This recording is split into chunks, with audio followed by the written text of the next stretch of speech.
Yeah, good morning.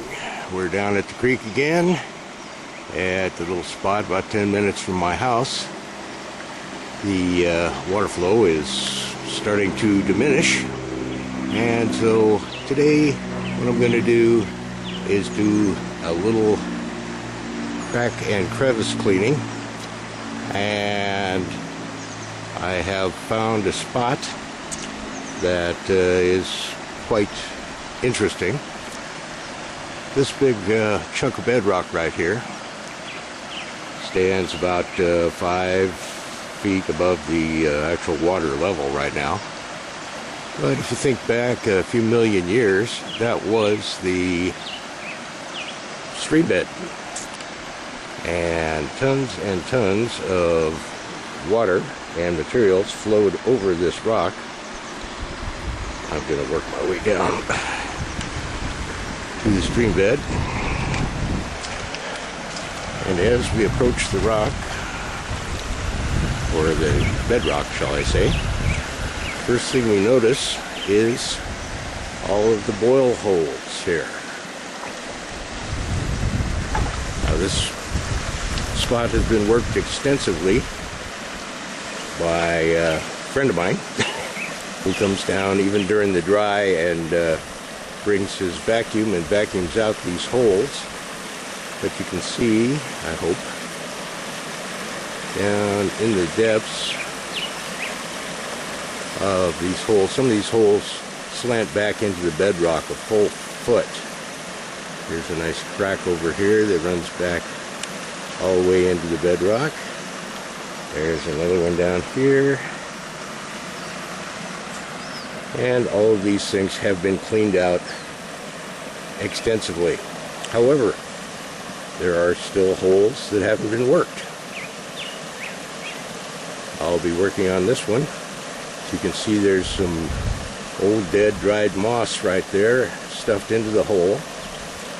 And I'm hoping that hole slants back in a little bit, and instead of just the loose material on top, we find some compacted material down in the base of the hole.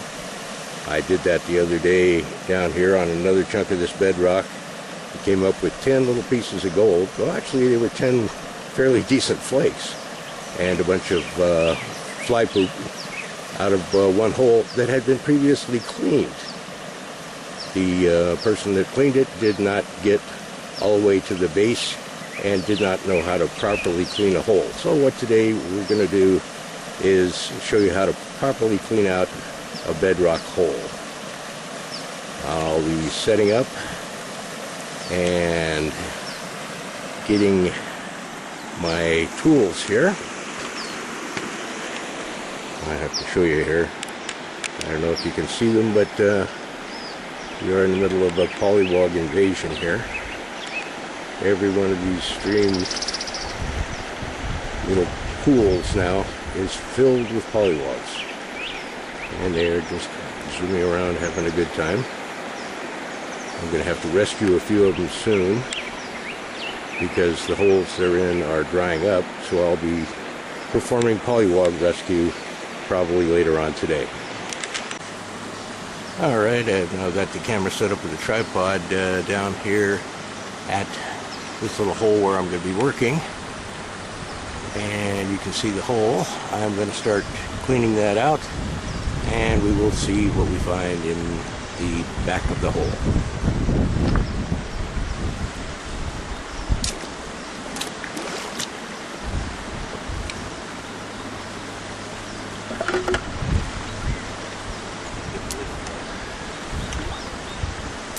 Rocks. I'm going to clean out the whole set of holes down here all the way into this spot. So we'll start removing. Oh, it's going to be a fairly shallow hole, I see. And remember that it took thousands of years for the water to wear this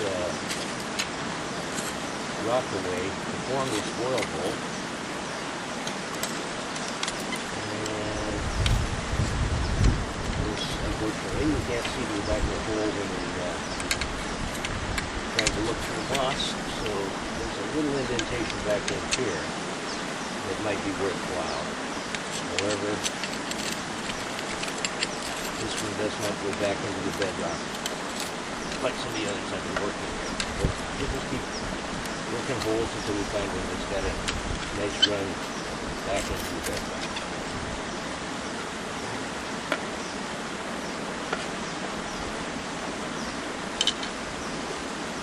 Now what we're going to do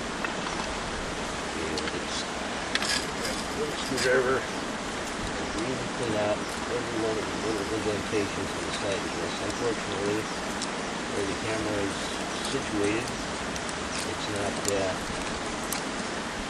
not showing you the little indentations as well as it could. But I'm going to use the screwdriver to break every bit of this compacted material out of the back of these little things. I'm trying to go back just a little bit. And you can already tell. It could be a nice little flaky gold that has parked right in there. Once I get it cleaned down here, I'll get my water. Pour material in here. I've got my material out of the way like that.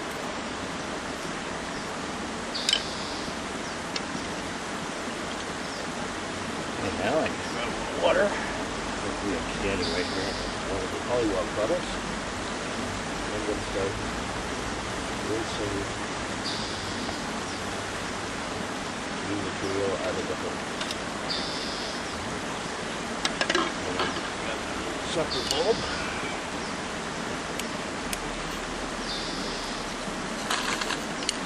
Suck up the material, a little more water.